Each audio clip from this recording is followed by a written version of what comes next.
Why is one of the most actively conservative members of the Texas State House being challenged in the Republican primary? And should voters of House District 2 be concerned? Well, it's time for some Straight Talk Texas. I'm Bunker Bob Steinhagen, and this is The Bunker Bob Show.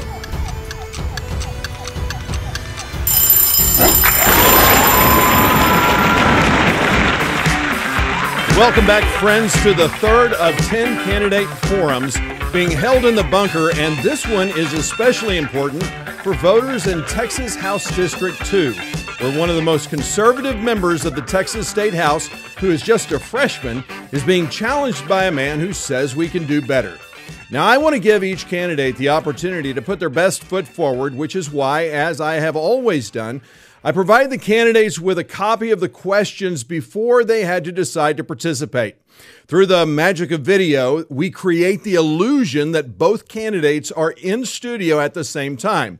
However, each candidate sat down with me for a one-on-one interview, which is edited together to create the illusion that they're here at the same time. This is why I will ask follow-up questions of one candidate, but not the other, and why the candidates do not respond to one another's answers. In fact, the first time either candidate will have heard the answers from their opponent will be after this show has been broadcast. Now, I never place time restrictions on candidates' answers. However, when they go long, and sometimes they do, we will edit it for time. Before every interview, I let every candidate know that they can re-answer or restate anything they say, because the purpose of today's show is to allow them to be the best that they can be. So, let me introduce the candidates for today's show, and I want to start with the incumbent, State Representative Bryan Slaton. Representative Slaton was born in Mineola, Texas, and attended Ouachita Baptist University, where he received a BA in Youth Ministry and Speech Communication. He also attended the University of North Texas, where he earned a degree in accounting.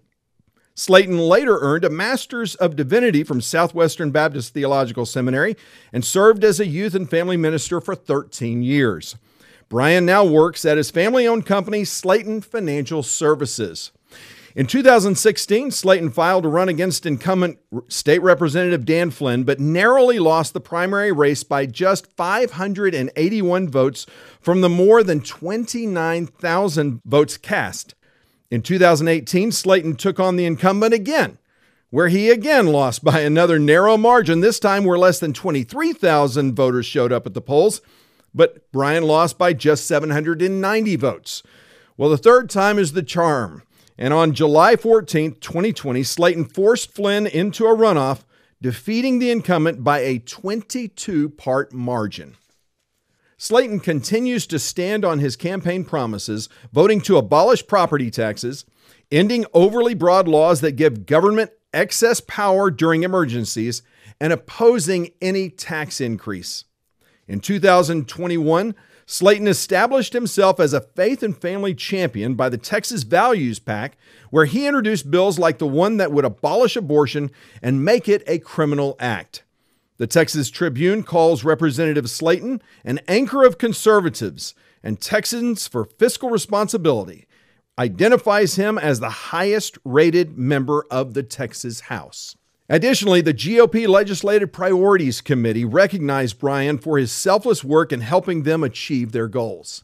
In fact, I used Representative Slaton's work on those 8 legislative priorities as comparison to State Representative Justin Holland's inaction to demonstrate to voters in House District 33 the difference between a true Republican who stands for the party platform and a Republican in name only. Now, most importantly, Bryan and his wife, Charmin, have been married 3 years. They have a son, Maximus, man, I love that name, and attend Fellowship Church in Royce City. Are about to have a little girl in about 3 to 4 weeks. Well, congratulations. Wow, you certainly are blessed. Yeah, absolutely. Well, it is great to have you here, Bryan. Thanks for being here. Thank you. All right, now let me introduce Clyde Bostick, who was born in Greenville and raised in Quinlan, Texas, and is a United Methodist minister who currently serves as the senior pastor of the United Methodist Church of Caddo Mills in North Texas Conference. His past charges include Ladonia and Pecan Gap, where he served as senior pastor, Sulphur Bluff and Tyra, which was a 2-point charge as supply pastor, and at Quinlan United Methodist Church as the Children, Youth, and Family Life Director. Clyde joined the military as a junior in high school and is a 14-year veteran of the United States Army. His time in service includes 2 overseas deployments, 1 to a combat zone. Duty stations include Camp Coiner, South Korea, Fort Hood, Texas, Mosul, Iraq, Fort Benning, Georgia, and Fort Stewart, Georgia. He earned an Associate of Science degree from Paris Junior College in Applied Science, holds a certification of education from United States Army Chaplain Center and School as a chaplain assistant, also known as a religious support specialist. He also holds a certificate of education from the United States Army Medical Department Center and School for Combat Medical Ministry and Emergency Medical Ministry. He is currently working on his bachelor's degree at the University of North Texas, as well as the NTC Continued Course of Study program. Now, saving the best for last, Clyde has been married to Olivia for 11 years and are the proud parents of 4, Peyton, Bricklin, Arlo Rain, and Vidya, who is 3. Wow, you're busy, and to say the very least. Thanks, yes, sir. Thanks for being with us today. Well, thank you for having me. I'm very excited, and I told you before the show, and I'll tell you again, this is my first ever interview, and so so I might be a little nervous on some of these answers on however you get me. So let's see how it goes. No problem at all. I'm glad to have you here. All right, so the first question is, why are you running for state representative against incumbent Representative Bryan Slaton? And can you identify a vote or number of votes he cast that you most strongly disagree? Clyde? Well, you know, since declaring that's been the number one question, why are you running? Why are you running? And the answer is ever evolving. Okay. The more that I get out there and the more that I talk to our elected officials, the more that I talk to the people that he represents, the more that I feel empowered in the reason why I should run. The people feel like they have been let down. They feel abandoned, that their voice is not truly being heard. Bryan he's done some wonderful things. He went down to Austin. He made a stink about making sure that we are defending the life of unborn children, and rightly so. He did a wonderful job doing that. Unfortunately, anything that he presented did not pass. Bryan, he's simply ineffective. He talks well. He pounds his chest good, and that's great. That's wonderful. But if he can't actually get bills passed, then he's not doing his job. Anybody can sit there and go down to Austin and vote yay or nay, and that's simple. And as far as legislation, is there something that he has presented or a bill that he has voted on that I disagree with? Absolutely. And I actually brought 2 different sources for the same bill, and I can give them to you if you'd like. All right. One is from the House Journal, which is from the legislative floor, and it's for HB 25. Now, Bryan has adamantly claimed that he is for defending children and making sure that they are not being mutilated, and I agree. And what I'm talking about is gender modification or whatever term you want to use. One of the legislative priorities that was established by the delegates of the GOP. One of the 8. Yes, absolutely, yeah. But when push came to shove, when it came time to vote about keeping young boys who have been modified or mutilated or changed into a female, however, the ones who identify as female, keeping them from playing sports against biological females, he voted no. Specifically? Specifically, he voted. What was the bill? The bill was HB 25. Okay. And he was one of 3 Republicans and 58 Democrats to vote no against 75 other Republicans. Okay. Yeah. And so when the bill passed, thank God, so that's in place so we can make sure that we don't have boys competing against girls in a girls' sport. But Bryan voted no against that. But he goes to the back mic and he sits there and he says, hey, we don't want this. We need to make sure that we keep these children out of, from being mutilated. And he cried and did this whole thing. And then when push came to shove, when it came to the vote, he voted the other way. That's not conservative to me. Okay. That's a falsehood. But to sit there, anybody can do this. Anybody can talk into a microphone. Anybody can use all the buzzwords and say all the little political lines. But if you don't vote the way you talk, you are not being truthful. So why do you think that you can do a better job than Bryan can? Well, part of the job, it's not because you say he's ineffective. I So do think so he's ineffective. so why do you think he's ineffective, and why do you think you can be more effective? Well, part of the reason that I think that Bryan is ineffective is the job does require that you have people skills. And why do you say he doesn't have people skills? Well, number one, if you use there was an article written, and my understanding is that it is based upon the opinion of your peers, and his peers voted him to be the cockroach, right? And which in the cockroach award is something that is given to people that are not wanted. They come into a room and they're simply to just muck things up, to mess things up. That's not what I'm here to do. My job is to go down there and to be the voice of our district, to make sure that the opinion of our district is being heard, and to work with the other legislators to pass laws. If I go down there and I just simply use those buzzwords and I just alienate the entire Republican base and I can't accomplish anything, I mean, I can vote. Anybody can vote. But if you cannot work with somebody, then you're effectively dead. My argument with the problem of our state is that it is not Democrats, it's Republicans that are the problem. And when most of the Republicans, for instance, the Speaker of the House is elected primarily by the Democrats and the Rhino Republicans, who basically work with the Democrats to select the Speaker. You're right. And here's the thing. Since declaring, I didn't realize we've had such a huge split in our party. We have 4 different factions within the Republican Party. And what are those 4 factions? Yeah, so you have the Tea Party, you have the Freedom Caucus, you have the moderates, and then you have a group that's calling themselves rational thinkers. Okay? Yeah. And so, the rational thinkers are also the same people that say we are Reagan Republican. Yeah, right, So exactly. You've got to decide. If you go to a GOP club, go into it. If you've never been, go into a meeting. It's hostile. You sit down and no one has heard you talk. No one has ever heard you speak. They don't know you from Adam, and they look at you and they immediately hate you, or they love you. They think that you're the best thing since sliced bread. And you think that's new? I think that it has gotten worse. I think that our party has really started to tear itself apart. Okay, so what's your solution? And so as long as we've got to do like Reagan said, we need to stop attacking each other, and we need to focus on the outside. And here in Texas, Bryan did say something about there's no reason why we should be sitting here naming bridges and instead of passing conservative legislation. He's absolutely right in that. He's right in that. And I can't take that away from him. That's the truth. But what we can do is pass that legislation, tell the rest of the world, tell the rest of the United States, this is the way that conservatives live. We are together and brotherhood. We don't attack each other, and we need to be the same way outside. But you still haven't answered my question. What's your question? Tell me. My question was, you're saying that Bryan is ineffective. Yeah. And how are you going to be more effective? How are you going to get things passed when Bryan can't? Well, it's about people skills. Bryan has already stepped in the pudding.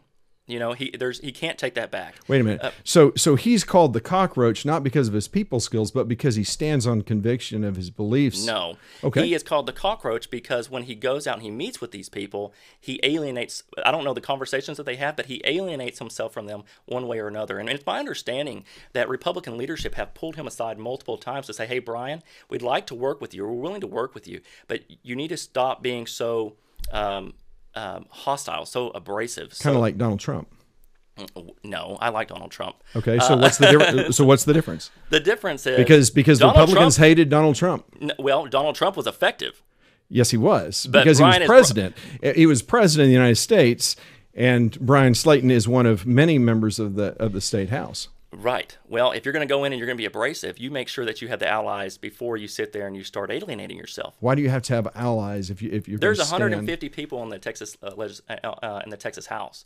One person cannot pass a law by himself. Correct. Yeah. Yeah. So you do have to have friends in the House to do it. If you go in there and you attack everyone and you have no friends, no one is going to stand up for you. No one is going to vote with you. Your bills are not going to be passed, and it is proven by his record. Are you going to try to present your ideas in a more winsome way? Yes, sir. I think that would be right. I think that Bryan and we do have similar views when it comes to most of our politics. Not all of our views are the same. He believes in a voucher system. I do not. I believe Really? I do not. I believe in defending our public schools. I think in Texas we have a constitutional right to education, and in that, if you sit there and you take money away from public schools, and you offer the people $8,000 per child. Let's say it's $8,000 per child. I have 4 children. As a minister, I make $38,000 a year. You just gave me $32,000 to decide on where I'm going to put my children for education. What do you think that I would do with that? Just say hypothetically, we're going to use me, right? Now, I have a little degree. I don't have a huge degree, but I think I'm smart enough to teach my kids basic mathematics, science, and history, and English. I could do that. Well, that's $32,000 I just made for myself, because in the state of Texas, homeschool is a form of private school. So I've just invested into myself, invested into my children. But what about the people who do not have? But to correct you on the voucher issue, the voucher issue is a voucher for education. It's not a check. And so if you're for instance, if you're a member of the Texas Homeschool Coalition, the books that you pay, those types of things, those would be paid through the voucher. They would not go into your bank account. It would be towards any form of education. Right. And so that means to pay for the instructor of that education. No, it does not. The voucher proposals that's been put forth, that is not what it says. Here's the thing: our tax dollars are already paying for the public school system, which is wonderful. I don't want to ever take money away from the public school system. And there are people who say, "Well, my kids go to private school. Why am I paying for public school out of my taxes?" My kid, I'm a private school parent. Yeah, I don't have a problem with that. I'm not. I mean, well, we all benefit. The mass majority of our population go to public schools, right? Would you agree with that? No, absolutely, no question. And so that means I am a firm believer in you get what you pay for. Would you also agree with that? Absolutely not. Not when it comes to education. We have some failing schools, and we continue to throw money after those failing schools. There's no incentive whatsoever for them to improve.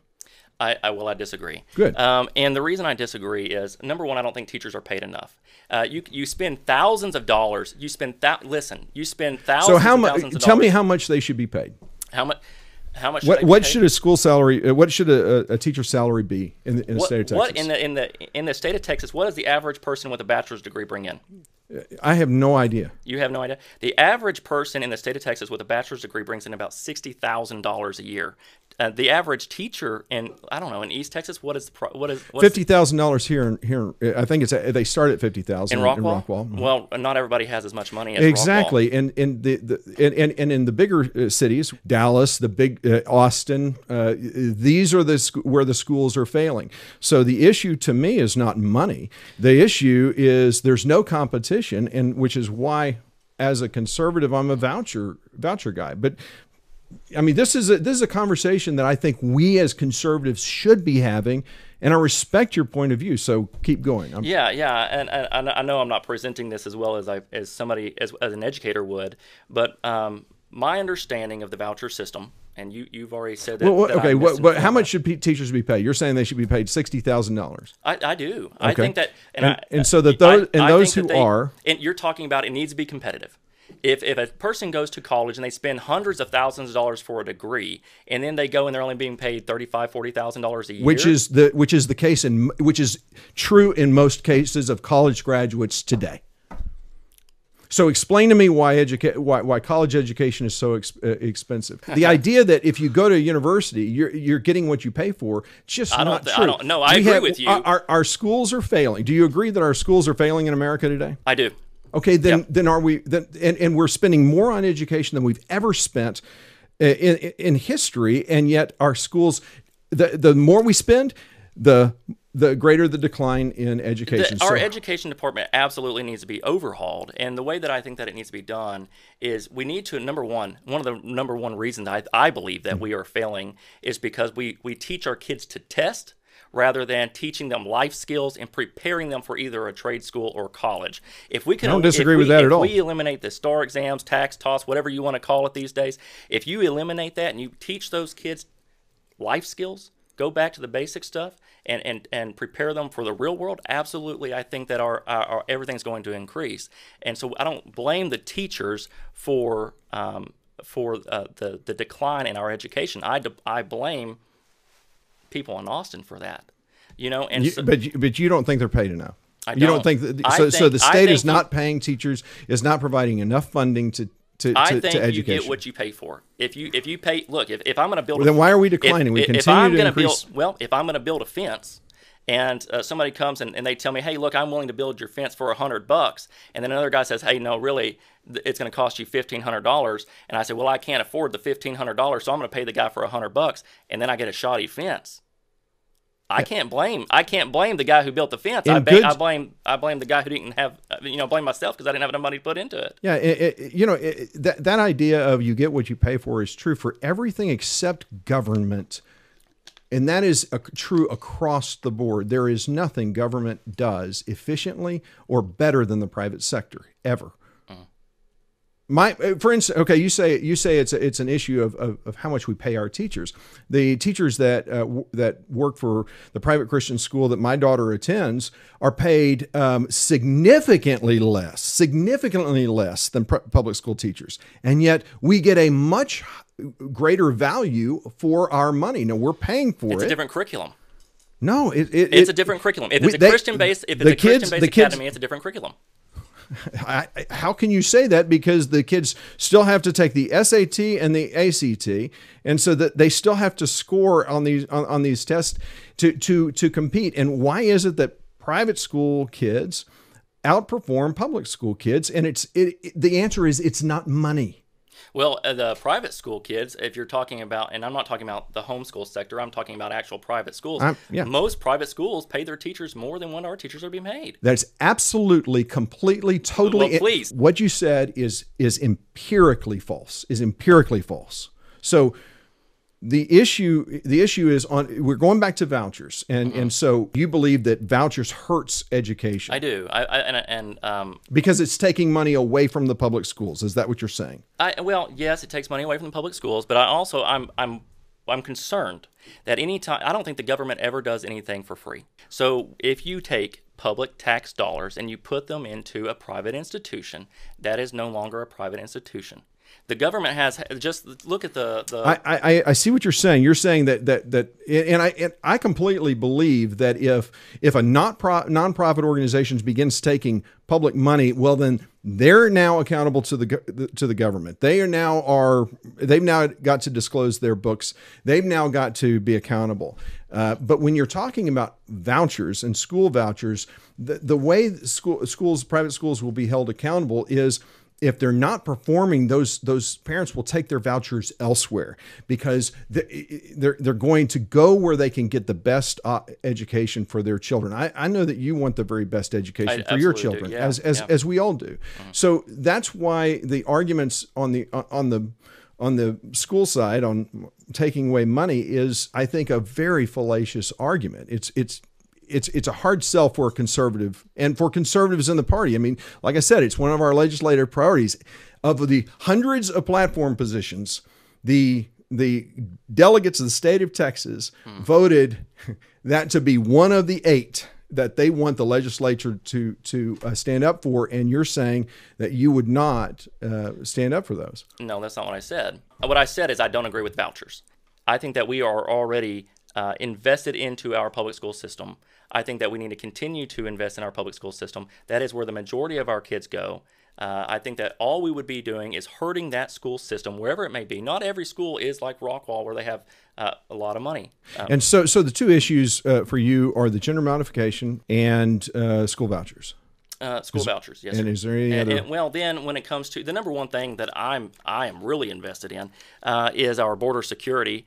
Now, Bryan is going to say he's for border security, but I'm going to ask the question: when you have somebody that's planning legislation or planning security for the nation, do you want a guy that works for his mother's financial firm, or do you want a guy who's been in the military for 14 years with literally hundreds of combat missions under his belt?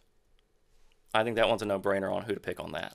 Mr. Representative, why are you wanting another term, and what of the votes are you most proud? Okay. Well, It's the reason I ran the first time, the second time, the third time. Okay.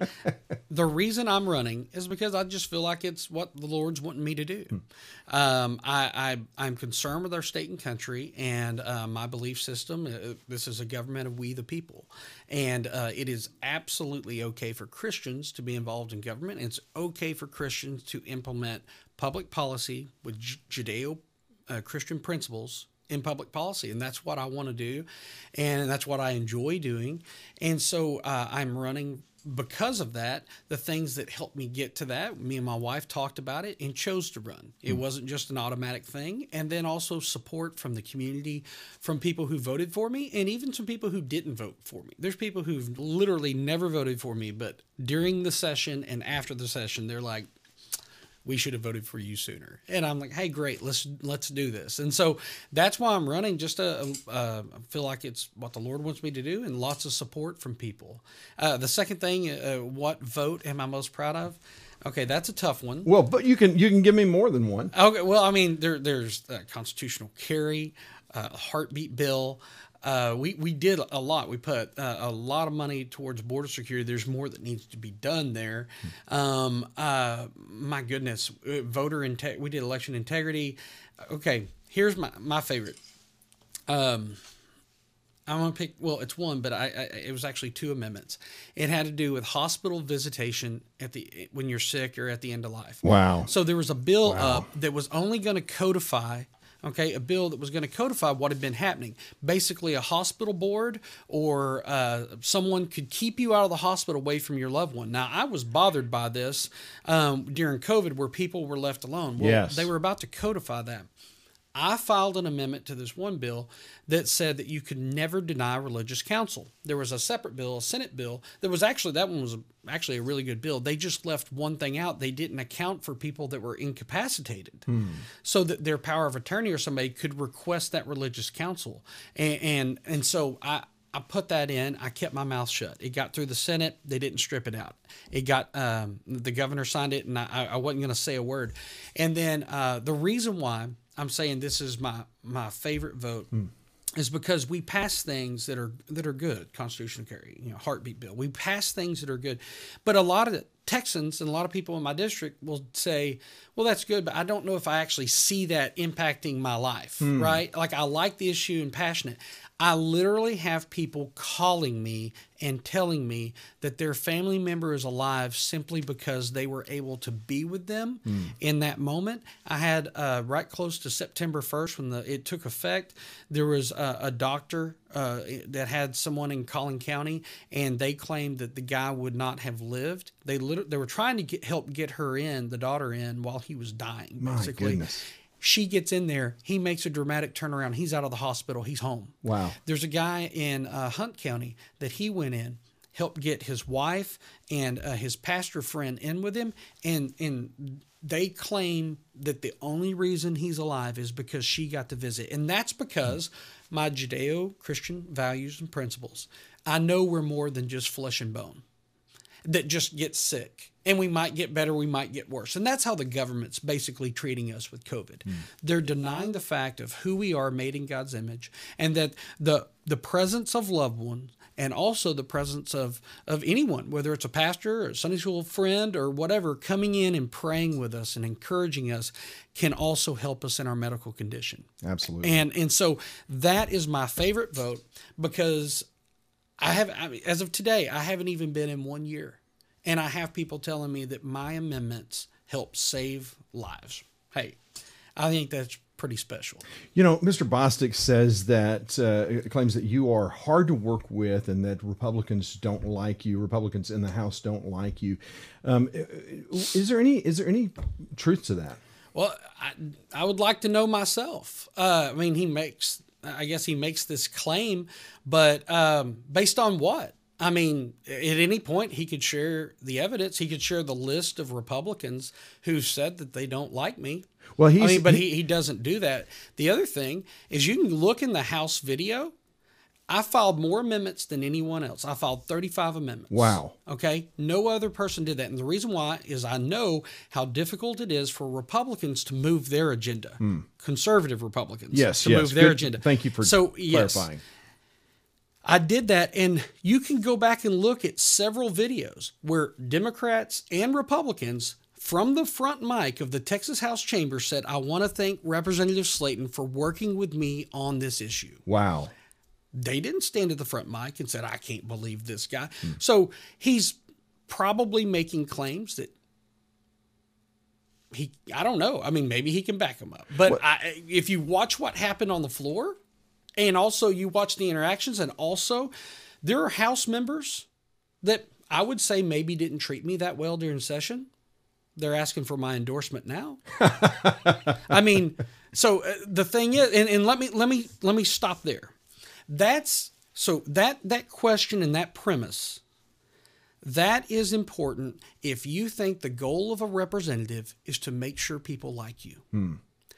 So if you're going to fight on principle, okay, you fight on principle. The thing, my time in the ministry and at seminary and others, we talked about, debating issues, talking to people about salvation, about theology, etc.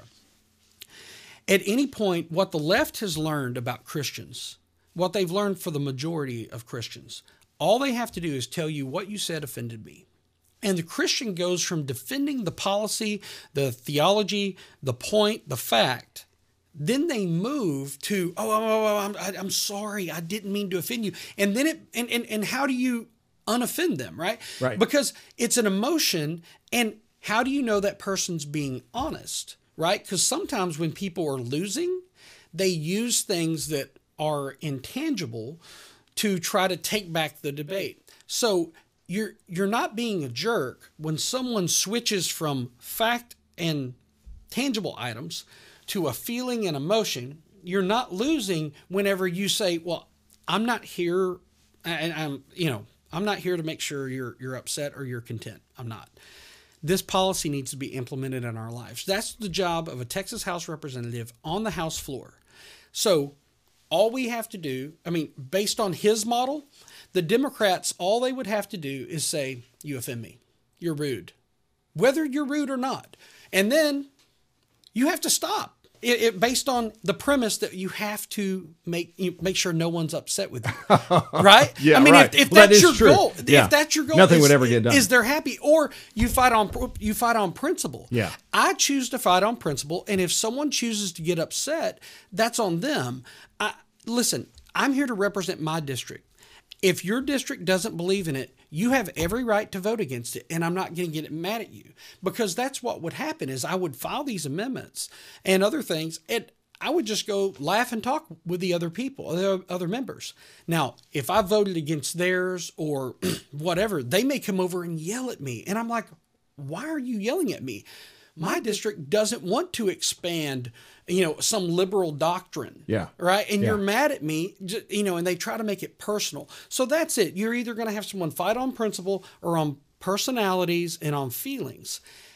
You're not going to win on feelings, because someone could be dishonest and say, you offend me, you're rude. And so he can say that.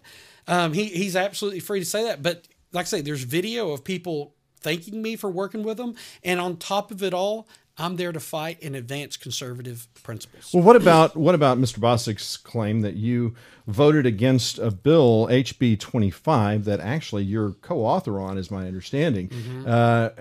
Is it true that you voted against that? So this is I don't know the proper way to call it, besides maybe a little bit we'll say half truth. We'll put the gloves on and say half truth. Because this is straight talk. Well, Bryan. Let's talk some we straight. Gotta make sure we don't hurt feelings here. Right? Oh, so half talk. Okay, half talk. All right. Half truth. So I co-authored the bill. One, on the issue of LGBTQ and trans and doing the gender modification to kids. No one fought more to stop that on children than me. This is true. Period. This is true. On this bill, which did not go far enough, it only kept boys out of girls' sports in high school. It didn't do anything about the surgeries, and it didn't do anything about keeping boys out of girls' college sports. I co-authored the bill. I voted for the bill on second and third reading. During second reading, I authored an amendment. Surprise, surprise, right? Yep. And I offered an amendment that said it gave the first definition of biological sex. That's one thing we do in the House. That's one thing we do in law, in Texas law, is you can define things and that has, the effect of law. So I had a definition of what biological sex means. And my definition was probably different than the LGBTQ crowd. Yeah. Right? Yeah. I mean, how many, yeah, right? So mine said, yours is formed based on science, I'm guessing. science and scripture. Oh, I would say both. How about that? Yeah, wow, what a radical. That hurts people's feelings. Yeah. But anyway, so let's see. It said that the kids could only compete in the sports according to their biological sex. And biological sex... You were defining biological sex. That's right. I was defining biological sex. In your amendment, and which is? Which said their biological sex was determined by their sex at birth, their chromosomes, and their endogenous profile, which means if you have a little girl, you expect her to grow and develop as a girl to a woman. She'll have to compete all her life as a girl. Yes. Mm-hmm. So that was the best definition, and this is what many members told me. And in fact, when I filed that amendment and it passed, okay, it filed and it passed, in the House. I had more people come over and congratulate me on that than any other success I had. Wow. I mean, getting audits on elections, everything. I got a lot of attaboys on that one. But the members were very, very happy with that one. So we passed this out on third reading. So we got that amendment on second reading. We pass it out on third reading. It goes to the Senate. Now the Senate decides to strip that definition out. Wow. So here's the thing. We don't want people to legislate from the bench, right? We don't want judges to legislate from the bench. What happened in the Texas Senate that day? They let the fear of a left-wing judge scare them into taking it out. Wow. They let the fear of a judge ruling affect legislation. So they took it out. So yes, when that came back over and we did not have the definition of biological sex. Now, I support the bill. I did not, if you read the journal, it says I did not concur with Senate amendments. And that is absolutely correct because we need that definition. As long as we have no definition of biological sex, how many genders are there, Bob? I mean, many? How many are there? 2. Yeah, well, there are, but if we don't put it into law, if we don't put it into law, then the left has this open door to continue to do things. So in the final bill, did you vote for the final bill? I supported the bill. Even without that definition? Oh, yeah, I supported the bill. There was no other vote after that. The last vote is the bill's passed the House. Yes. The bill has passed.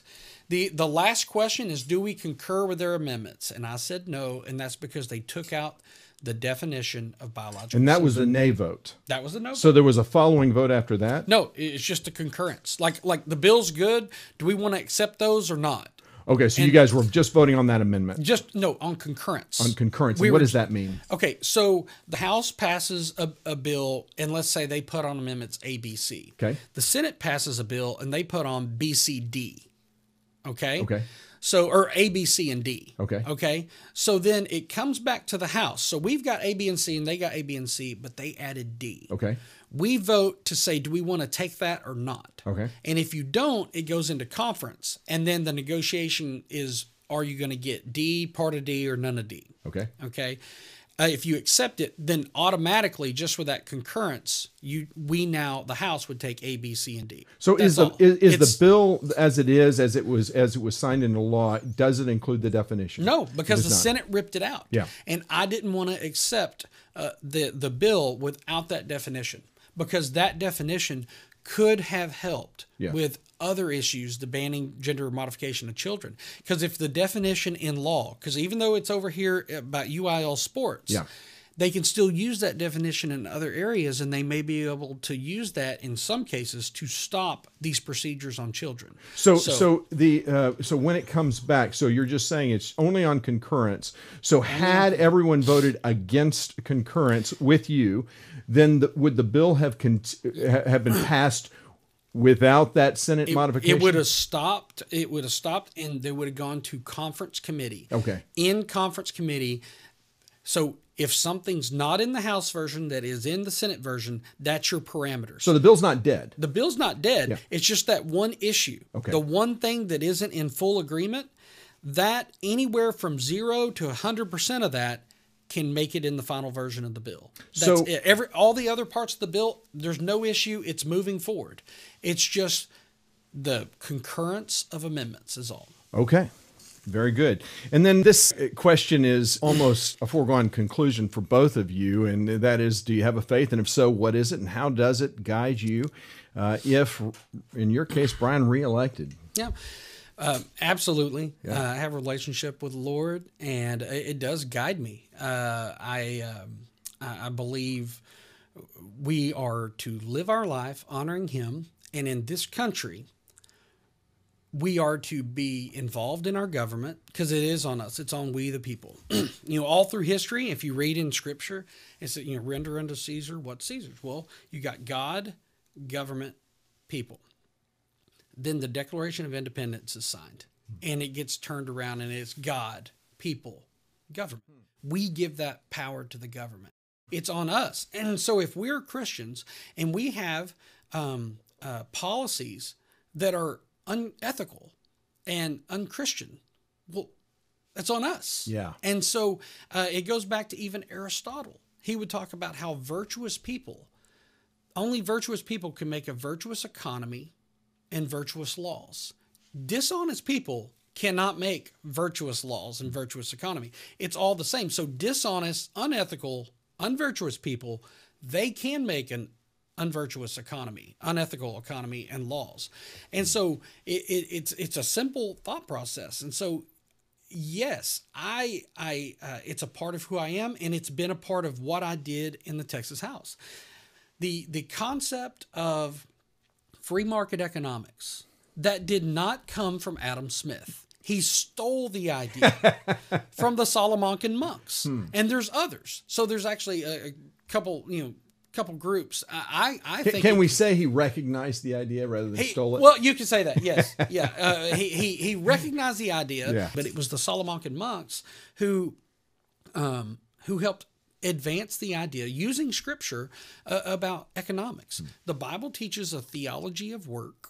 The Bible teaches about economics. It absolutely does. And it teaches about justice. It teaches about how to, like our laws, our court system.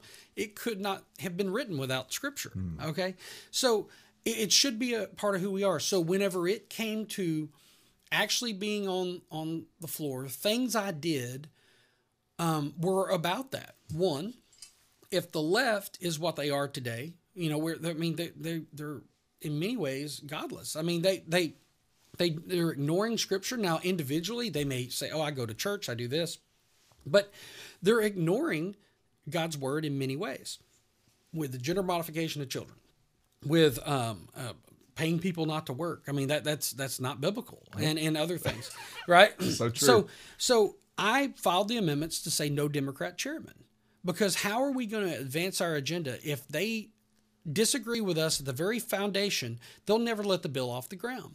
Then as we got, like what I mentioned earlier, we got to the hospital visitation. That was absolutely 100% from my seminary and from my time in the ministry. I was thinking about the priesthood of the believer, the government, religious council. The government can't determine who is a religious counselor or not, and we chose that word to make it very broad instead of just they can never an ordained minister. Yeah. Yes. Because I chose that. That's perfect. And because also, have you ever counseled your spouse? Have you ever counseled your children? Whatever, a friend. Yeah. And so that amendment nullified the CDC and Fauci, and all I did was I used my time in seminary, my time in the ministry, and about religious liberty. No one should be denied religious counsel, prayer at the end of life. Catholics, it's very important for them to have last rites. And Protestants, they need to have their loved ones there to pray with them. Yeah. So I would say my faith is important to me, and how I legislated the first session, trying to define biological sex, trying to stop gender modification of children, Like I was even on almost all the sunset bills, I had amendments that said for every regulation they put in, this agency, every regulation they put in, they have to take out too. And the reason why, I mean, virtuous people don't need a government to tell them how to do every detail of their life. Right. And so I will continue to do that. And I will continue to do that without permission from anyone else on the House floor. Love it. Clyde? Yeah, I do. And if you look at my pen here, it says Pro Deo et Patria, which means for God and country. And whenever I get elected, when I get to Austin, for somebody who says that there is a separation between church and state, yes, in principle, but realistically, no. Because you are who you are. There is a famous quote, and I can't recall. It was one of the presidents that said it. Said, a person is not who they are the last time you talk to them. They are who they are the entire course of your relationship. And so for a minister to be elected into office means that when you get down to office, you should expect that minister to stand up for Christian values. Will it affect the way that I do politics? Absolutely. Absolutely. Very good. Very good.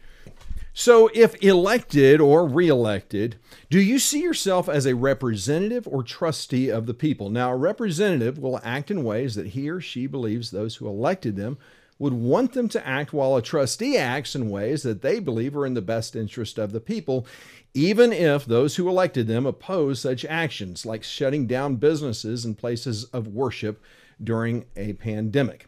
Clyde, how would you answer that? Well, I think that we don't live in a black and white world.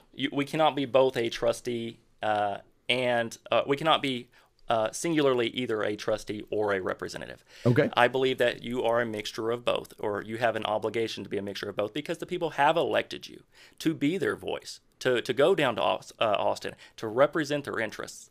That is the representative part. Now, to be a trustee is to sit there and say, you know what, I need to make sure that I am listening to those people, and I'm voting the way that they are requesting I vote, but also to safeguard them from mob rule. If somebody was to come knock on the door and try to pull me out and I'm doing something wrong and they want to lynch me up, what they should be saying is, no, stop. That somebody should come forward and say, stop. We all need to think about what we're doing. Take this guy down to jail. He's done a crime. That's fine. Okay? And that is what a trustee does. Okay? It's not the popular thing, but it is the right thing. And so as a representative, you are hearing, you are listening, and you are predominantly voting with the people, the constituents who voted you in. Okay?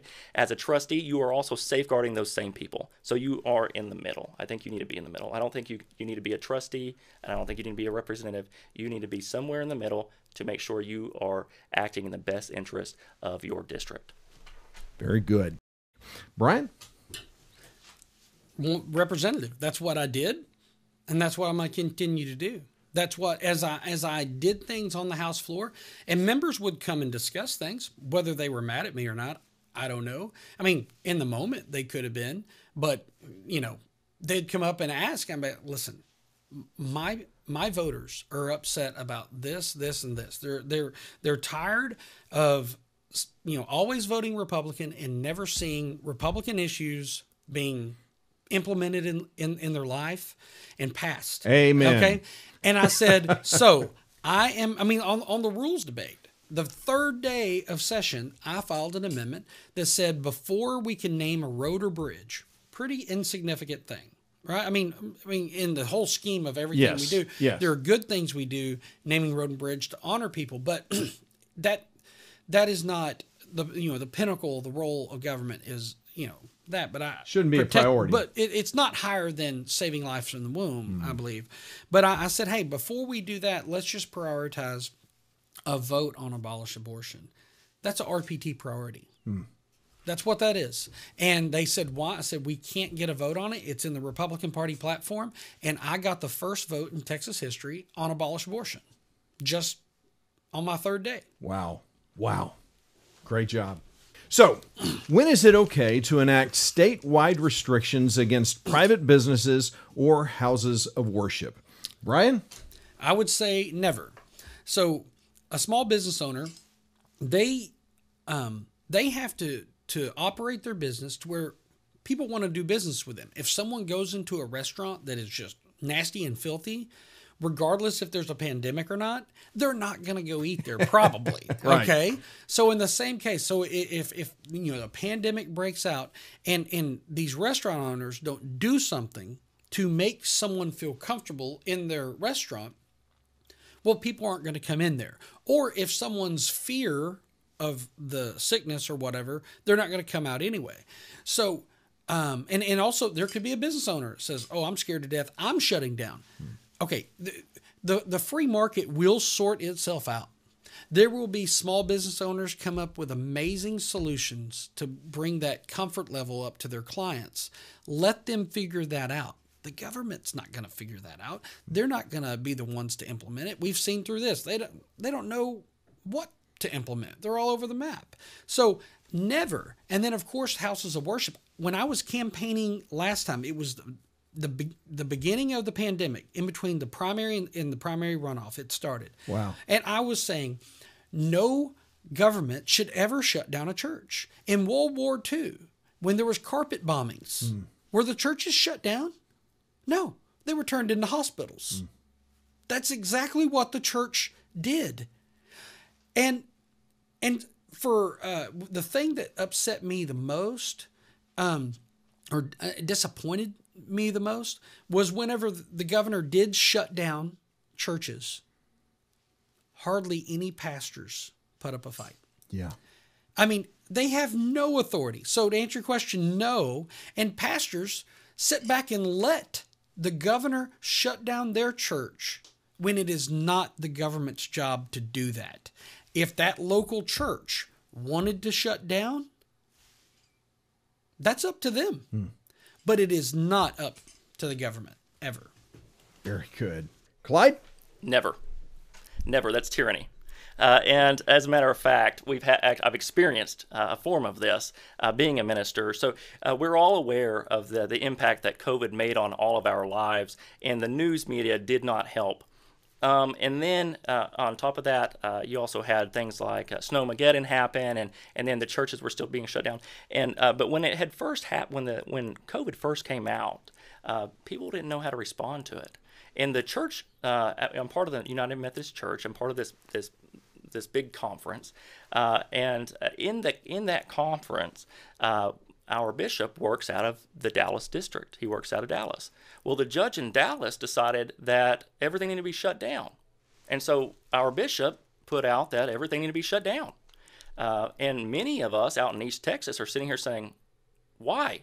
I was still appointed out to Pecan Gap and Ladonia, and wondering, we have 0 cases in our county. Why are we closing our doors? And we take a pledge when you become a minister. I'm assuming other denominations do, but you take a pledge to do no harm.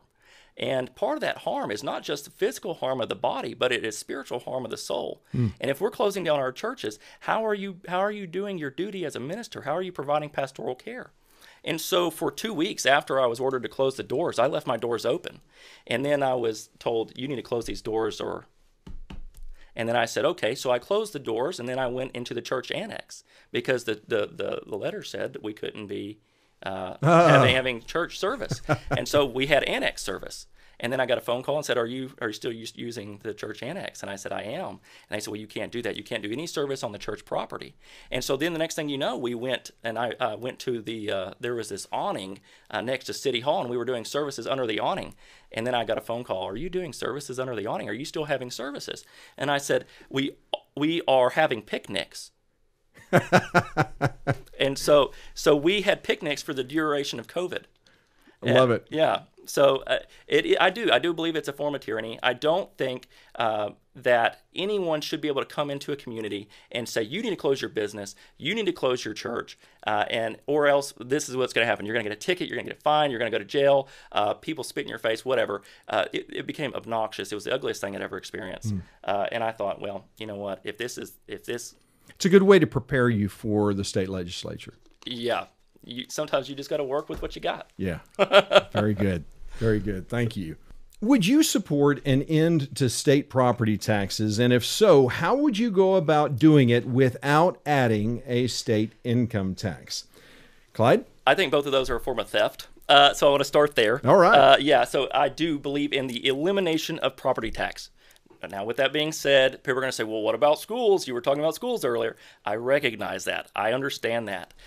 We would have to put another form of taxation in place, but I think that's something that would safeguard you. Now, let's use this pen for an example, right? So this pen, let's say it costs 99 cents. And with the consumption tax, which is what I'm going to propose, okay, it now is $1.05. Yeah. So you decide you need to go to you go to the store. You decide you want to buy this pen. You buy this pen. You own this pen. Nobody forced you to buy this pen. You chose to buy this pen. It is now yours. Nobody can take it away from you. That's called theft. Okay, the difference with property tax is this.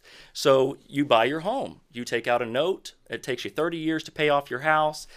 You get, and over that time, the value of your property increases. Your taxes constantly increase. Before you know it, you're outside of your tax bracket, right? You can no longer afford to pay your taxes, and so you get behind on your bills. Next thing you know, your house is taken away from you. That's theft, right? And so the difference is one, you've agreed to this. The other, you had an agreement, but that agreement changed over the years because the state said so, right? And so I am for the elimination of property tax, not for the reformation of property tax, not for the relief of property tax. And a lot of Republicans today, they say, well, we need relief. We need property tax relief. Mm-hmm. And so I think the bill is similar in number to the bill that we mentioned earlier. It's House Bill 2535. So instead of House Bill 25, now it's House Bill 2535. And so House Bill 2535 says, we're going to give you tax relief and we're not going to charge you for your chicken coops. Congratulations, your taxes went down for chicken coops. So that's great for chicken farmers, but what about for the rest of Texas? Yeah. Yeah. You know, so elimination of property tax is definitely something that we need. There is other plans out there. There's I'm just a proponent of consumer tax. I recognize that would increase the any type of mercantile trade. You want to go get your nails done. You want to go buy a bottle of water. You want to buy some gasoline. You want to get some milk. Fine. We recognize that it is going to go up. But there does have to be a cap on that to make sure the state doesn't take advantage of it and just drown the lower income family. Bryan? Yes, I do support ending property tax. It's pretty terrible, the situation we're in. It's one of the top things I hear from people when I'm out knocking doors because it's going up faster than they can keep up. And people are having to rent their home from the government. And that's not what we should do. Now, I believe we need to go to a consumption tax. I would be willing to discuss with someone if they think the property tax system could be salvaged, but I believe it's gone so far and gotten so intrusive that I don't know if you can rein it in. And so I say we go to a consumption tax, and from that, I mean, look at just the overall how society operates with money, right? Look at an average home. Are they saving money or are they spending? There are so many families living paycheck to paycheck, and they spend everything they got. So if we were to get rid of the property tax system and the state government were to, give money locally to help us with the proper role of government, right? With roads and things like that in our school. Yeah. If they were to do that, the people would have how much money in their pocket, and what would they do with it? And my thing is, it doesn't matter what they do; it's good for our economy. When people save money, it's good for our banks, and our banks do things. If people spend the money, it's good for small business. So, I believe if we were to get rid of the property tax, and then I believe just with the sales tax alone, I think our economy would boom. We'd be the only state without an income tax, the only state without a property tax, and then truly that tax would tax you based on what you can. what you can spend, right? I mean, you take somebody that has a budget and they're only able to spend $125 on having fun, on entertainment. Then you got one family, they got $4,000 a month, and they're just trying to figure out what vacation to go on every 2 or 3 months. Yeah, they're taxed. Yeah. On the same on their level that they can't afford, right? And so, and in fact, in this session, I supported the constitutional amendment that got up about the income tax. So before we were going to have a 76-member vote on the House floor to they had to implement a income tax. 76 votes. Well, with this constitutional amendment we got on that was in November, now that it's a constitutional amendment, there's going to have to be 101 votes on the House floor to implement an income tax in the future. So basically, my actions this session, we're making it even harder for someone to implement an income tax. But I absolutely believe we need to get rid of the property tax. Very good. Thank you. The federal government is responsible for protecting our nation's borders, including between Mexico and Texas. However, nowhere in the U.S. Constitution or any congressional statute is immigration enforcement granted solely to the federal government. Supreme Court Justice Anton Scalia expressed this same view by stating, "It seems to me entirely appropriate when the state uses the federal law, as it must, as the criterion for the exercise of its own power in the implementation of its own policies of excluding those who do not belong there.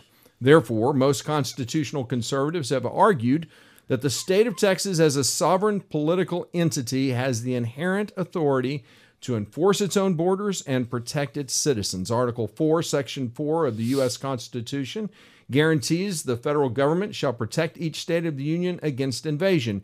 Yet, despite the fact that former Vice President Biden has ignored this constitutional mandate, the framers added another guarantee for the states under Article 1, Section 10, Clause 3, where the states reserved their sovereign authority to act in the protection of their citizens when threatened by invasion or imminent harm. So, here's the question.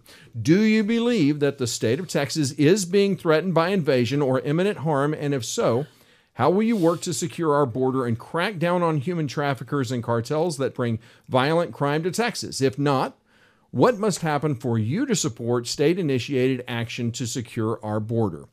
Brian, how would you answer that? Yes, I absolutely believe there's an invasion. It's a horrible problem on the border. So in January of last year, we started hearing about these caravans coming. That's when I filed the only bill to build the border wall. I filed the bill for the state of Texas to build the border wall. To say it is not, if y'all aren't going to do your job, we're going to do our job. And we're going to build it and then send them an invoice. Okay, that was my bill. And we had Republicans not supporting it. And why? They're going to have to answer for that. Wow. But they refused to support it. And then we ended our last day of session in one of the last days in May. Within a week of session ending, Governor Abbott took basically my bill and brought it to life through executive order. Wow. So the idea was good. Yes. But the only problem is his executive order, one, we shouldn't do things through executive order, but his deal was building chain link fence and barbed wire. My bill said we would build them to federal standards, which was Trump standards or better. Love it. And in fact, I had other states contact me. It doesn't work well with others, right? Right. Yeah. A senator in Arizona said they were filing the exact same bill. I had legislators, I believe it was several places, but there was a connection I had with a guy in Kentucky. They were looking at getting some of their actual budget money for the state of Kentucky, and they're going to itemize money to us to help build the wall. Okay, so I had elected officials all along the border, Democrats, sheriffs, county attorneys, DAs, county judges, all along the border, like, thank you. We've got to have this. Now, back home, my constituents are telling me we got to secure the border. And I'm listening to them. I'm like, okay, I talked to all these people in Hunt, Hopkins, Van Zandt County. They want to secure the border. I had a bill in the third special session that said if you donated to the border wall, you get a $1-for-$1 reduction on your property taxes. Oh, man. I also had one Wow. about grants, because these counties along the border are going broke. Yes, they are. I was the first one to have a border hearing. After I had a border hearing, then the actual committee had a hearing. The bottom line is it's not going to fix itself. How are we going to stop it? Well, it's not hoping the federal government takes care of it. We as Texans have to stand up, because you and I out here, our tax dollars are going to subsidize these counties that are going broke, trying to protect their community and secure the border. Sounds like a lot of constituents need to start calling their state reps and state senators. And sure, absolutely. Sign on to the Trump wall. Love it. Clyde? Yes, thank you. That's a good question. And the answer is yes, I absolutely think that we have an obligation to defend our borders, because I do think we are under assault. And Texas has in the past, and they will in the future, stand together against any threat. And I want to say this: I've got a long line of patriots in the state of Texas. To begin with, Sean Record Bostick. Are you familiar with that name? I'm not. The spelling is S-I-O-N. It looks like Scion, but it's an Irish spelling. Okay. And he was a man who fought for the Texas in the founding of our republic. As a matter of fact, if you go to the State House, there's a painting. I want to say the name of the painting is The Surrender at San Jacinto, or the Battle of San Jacinto. And he was the scout that captured Santa Anna. Wow. Yeah, and that's my kinsman. Wow. And the history books say that when he brought him into camp, he knew he caught somebody special. But the family story is, and then now this is not politically correct or anything, but the family story that's been passed down from generation to generation is that he said, "I knew I should have cut the SOB's throat when I got him." Yeah. Love it. Yeah. So long history of defending Texas and making sure Texas is secure. Now, with that being said, I do have 14 years military experience with literally hundreds of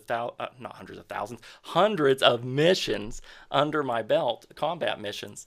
And so when it comes to planning the security of our border and how to do that, I think President Trump was right. We need to build a wall. Heck, build two. Double stack that thing up, and make sure that our borders are secure, and by giving the state more resources in order to be able to combat any type of insurgency, because that's exactly what it is. When you have an open border the way it is, and you have thousands of people streaming across illegally, there's no way to do a background check on those people. You don't know if they are traffickers. You don't know if they are smugglers. You don't know if they are murderers or rapists or whatever. Or even if they have COVID. Exactly, yeah. Even the Democrats want to sit there and beat up everybody about mask mandate. Yeah. These jokers are coming across with no masks. Exactly. But yeah. And so you can make a decision. Do you want a guy who has done this, who has the experience for it, to help pass legislation, to go down there, be part of a committee to plan the security of our border, with the experience in mind, or do you want a guy that does finance at his mother's company? Okay. Term limits has been a permanent fixture on the GOP state platform, yet the Republican-led legislature has never taken action to pass such legislation. Do you support term limits on state office holders? And if so, what should those limits be? And will you hold yourself to that standard regardless if a law is passed? If not, why not? Clyde? Yes, sir. I do believe in term limits. I think that we should set term limits, and I will hold myself accountable to that.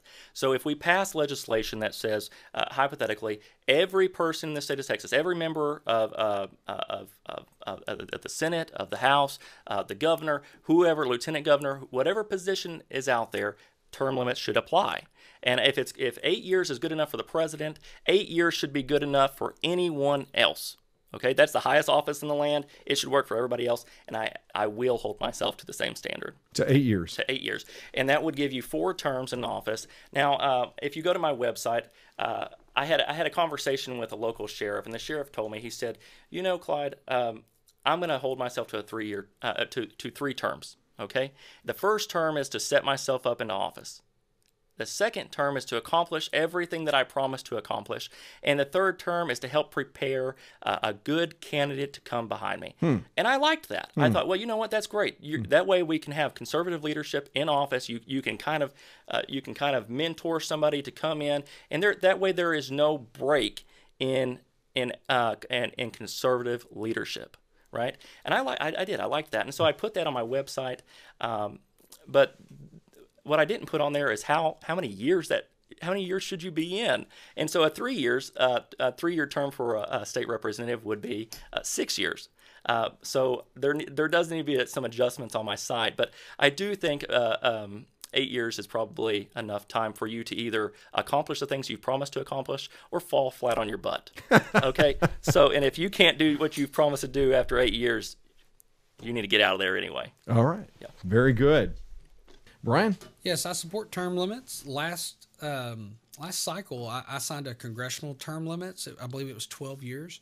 And that's where I'm at. Each time I run, I mean, like I told you this time, me and my wife talked, prayed about it, and decided if I wanted to do it. It was not automatic. This may be my last time I run. I may run 4 more times. I don't know, but I'm not. I would say it's 4 to. I don't know if it would be 8 to 12 years total, but somewhere in there. And yes, I mean, our government was set up to have citizen legislators. You go serve for your time and then you go home. Yes. You don't stay there for almost 20 years, right? I mean, that's sometimes the problem. Yeah. And so anyway, but yes, absolutely. I believe in term limits, and I fully plan on holding myself accountable, and I don't know when that is. Very good. So, Representative Slaton, it's all yours. Thank you, Bunker Bob, for having me. I appreciate it. And thank you. It's been an honor to serve House District 2.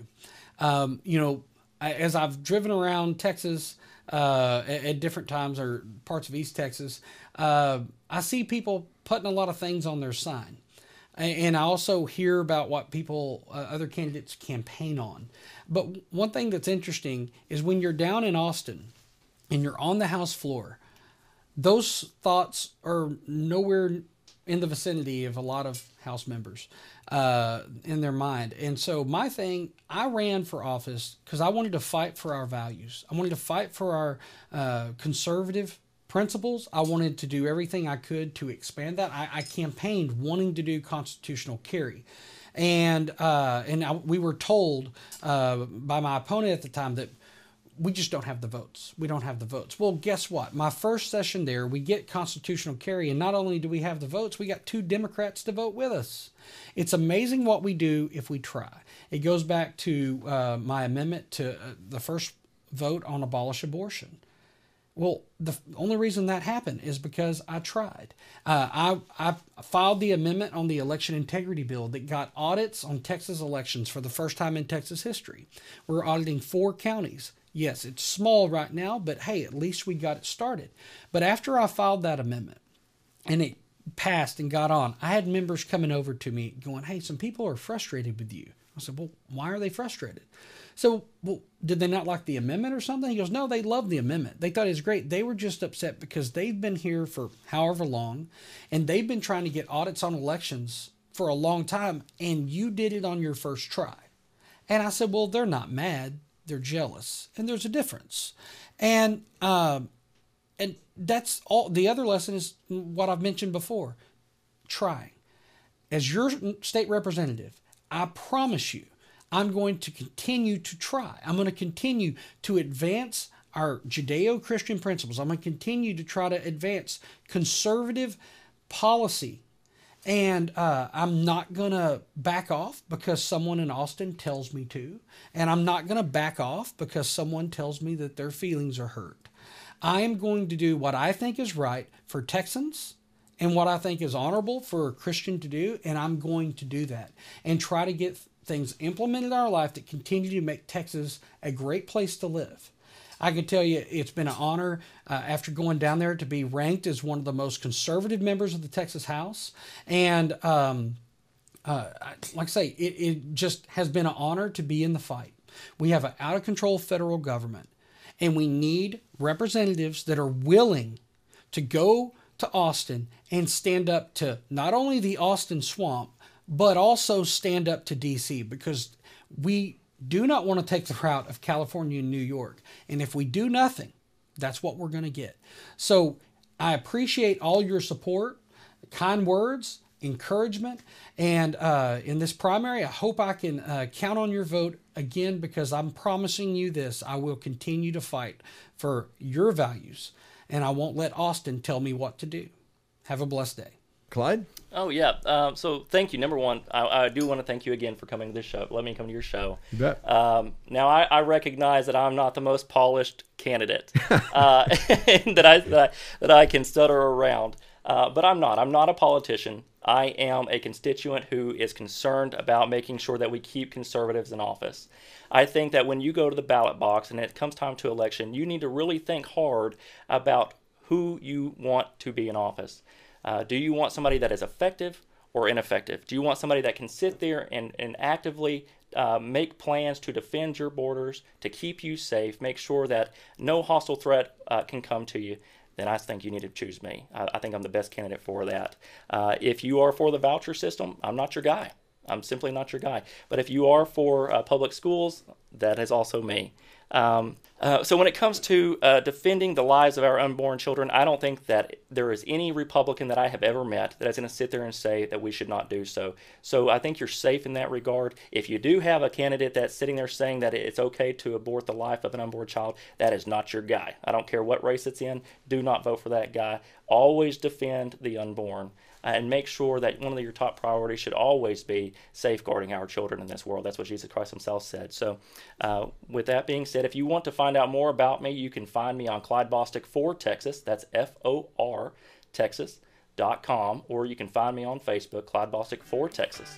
Well, I want to thank both candidates for their willingness to talk straight with me for your benefit. Now, both Bryan and Clyde deserve all our respect, for these two men truly understand the thoughts of Thomas Jefferson, who observed that timid men prefer the calm of despotism to the tempestuous sea of liberty.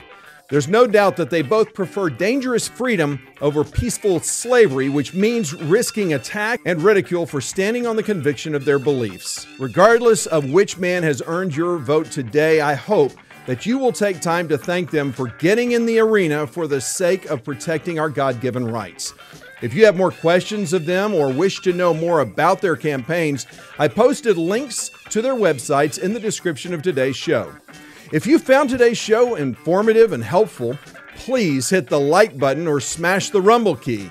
And if you haven't already, consider subscribing to this channel so that you can stay up to date on the forefront of conservative politics in and around Texas. Remember that you're watching this because you want to be an informed voter, so be sure to share the link to this program with your friends and neighbors who can vote in House District 2. And don't forget that early voting begins Monday, February 14th through Friday, February 25th, and Election Day is Tuesday, March 1st.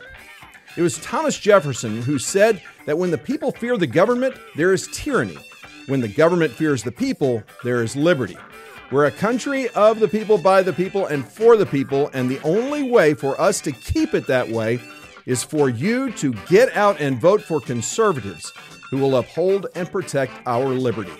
Until next time, I'm Bunker Bob Steinhagen, looking forward to seeing you at the polls. Blessings.